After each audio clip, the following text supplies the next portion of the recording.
My name is Mariah Sloan, and I am the marketing manager here at Premier Arts Collective, where we seek to utilize the arts as a vehicle for healing and hope. This year, we will feature interviews from our artists and therapists who are part of our creative collective. Today, we are featuring artist Nick Burns, aka Ninja Picasso. He is a multidisciplinary visual and performing artist from Greenville, South Carolina. His style is inspired by the raw soul of street art and the refinement of the Renaissance. He incorporates his inspirations with the use of oils, acrylics, and spray paints, creating murals, commissioned portraits, multimedia art, and live performances. Nick uses the tag NJAP, meaning not just a painting, because he believes there is a story to be told in all of his work.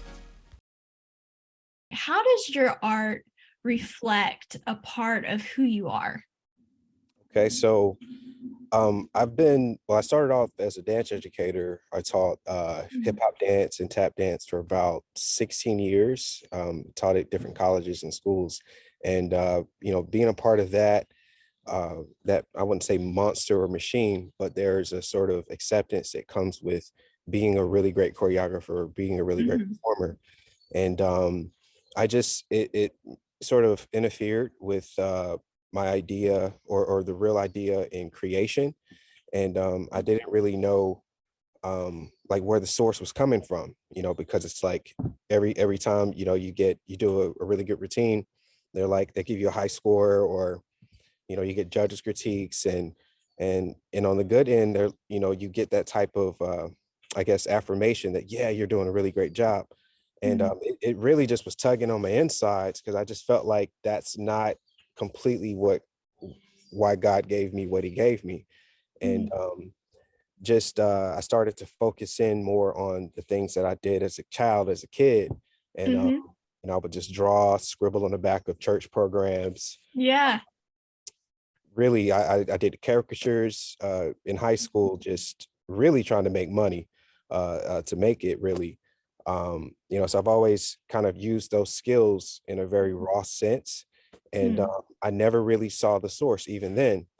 And it wasn't until 2018, I would say like everything just sort of came into full circle, to where like, I learned where the source came from in terms of my artistic abilities and whatnot. And so in other words, it's like all of the mediums and styles of art that I produce, whether it's through visual performance art or graffiti, oil painting, they're all just expressions in translating that understanding in the source. Yeah. I mean, like, at least I would hope that that would transpire in the pieces that you see. Right. It's one of those things, you see in person, it's like a different effect versus like online. And so a lot of my work, if you see it in person, there's a lot of movement within it. And even in the subject matter and why some of the pieces were created, I generally focused on things that not so much that we talk about, but things that needs to be brought to attentions, like homelessness and just people dealing with all types of trials and tribulations. And even myself, I don't feel like I'm anybody that's real big or anything, but like I let my life be a testimony in that aspect, to know that like God can use you no matter like what you're doing. And sometimes we put blocks in between different styles of art, whether it's photography, poetry, dance, and we don't see that. If we see the connection point, it opens us up to many possibilities within using what God has for us. And so I guess with my artistry, I try to be that vessel to sort of show those things, those aspects. I don't know how long it'll take or how many years, but I'm on the journey, just doing that through my art. That's so awesome. Yeah, I love how the movement and the choreography is now like influencing visually what you create. And it's such a testament to how an artist kind of pours themselves into their creation. It's a reflection of who they are, just because of it's made from their perspective, and it's made from their life experience too. It's Absolutely. really cool. That's awesome.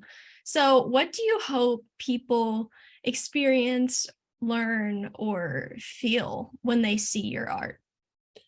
I definitely want them to feel I guess a word would be like a glitch. Like, Mm, um, if your perception of me is this guy is just XYZ, I want you to just disregard that. Don't even worry about who I am as the artist, but the art itself. And mhm, because a lot of it is I mean, it goes from the energy and the colors. Sometimes it's in the subject matter, and it could be something quirky that you connect to that helps you remember or see something within your life, or to appreciate something in your life. That's what I hope to show when people see my work. I generally use a wide range of different medium styles just to use. Well, there's this term that I guess the old South uses called stretch and grits. Well, at least my mm, grandma would say that all the time. She'd be like, "You got to stretch them grits." yeah. Stretching grits is like, you get some grits, but you add a lot of water in it. Right.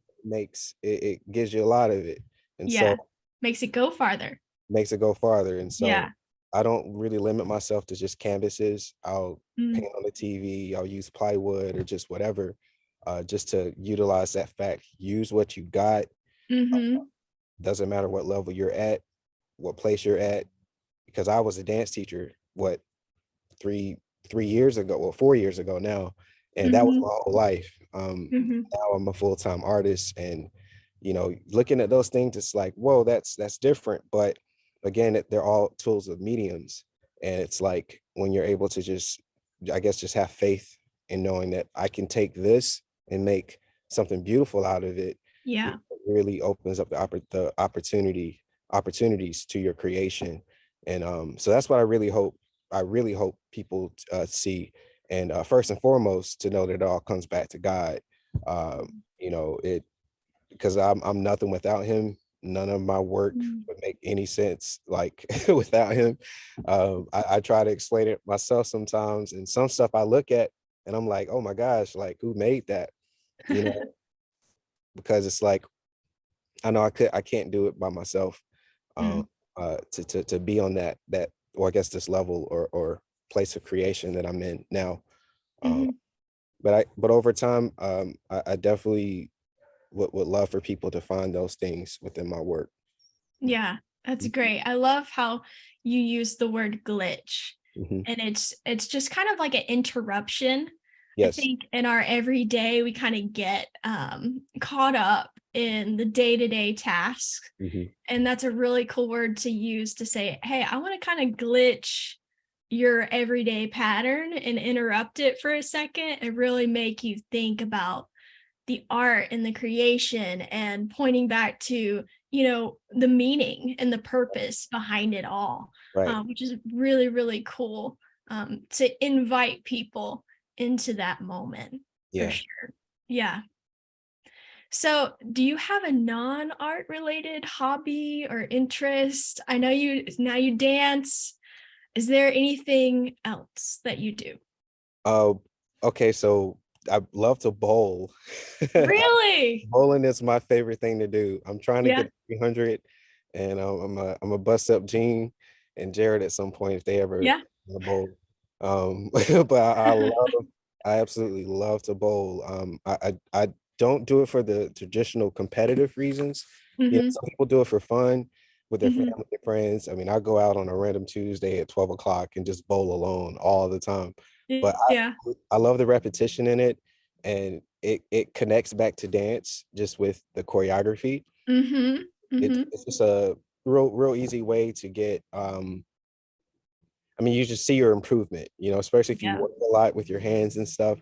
Uh, painting, for instance, if you oil paint, there's like layers and layers and layers, and you gotta like let it sit and dry. With bowling, it's like Right. instant, like, okay, you tweak that move a little bit, you make the ball curve, so Mhm. doing all right. Yeah, that's awesome. love making strikes, right? We should have a pack team bowling night or something. Oh, that'd be what's up. Yeah, you can see what kind of game Gene and Jared have too. I'm down. Be so fun. So there is, I can already tell there's spiritual components to your art.